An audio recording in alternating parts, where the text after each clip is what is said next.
So last October, we published our cyclical outlook, Prevailing Under Pressure. And in that note, we made several observations.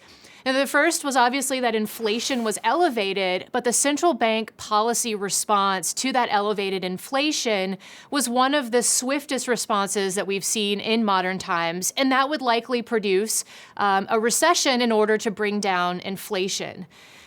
The basis of our analysis that recessions were likely in the United States in 2023, was a historical analysis that we did across various developed markets over the last 70 years, where we looked at hiking cycles and specifically the start of a hiking cycle and what ensued in an economy after that. We found that around 2 to 2.5 years on average after the start of a hiking cycle, you tended to see recessions across developed markets, and you tended to see output gaps decelerate before that.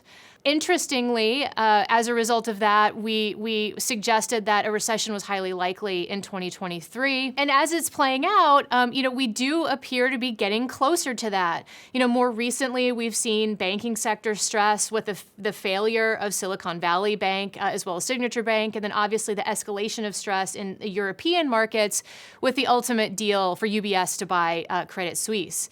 So although we didn't necessarily forecast these specific idiosyncratic developments, the historical analysis that we did is actually not wildly off in terms of the timing for when these stresses would be expected.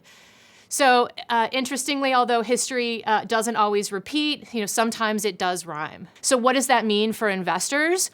Well, our investment implications in our cyclical outlook have been, we think bonds are back. We think the higher starting yields, plus the likelihood that the diversification benefits of bonds will come back this year as the economy moves into recession, makes them a valuable portion of any investor's portfolio.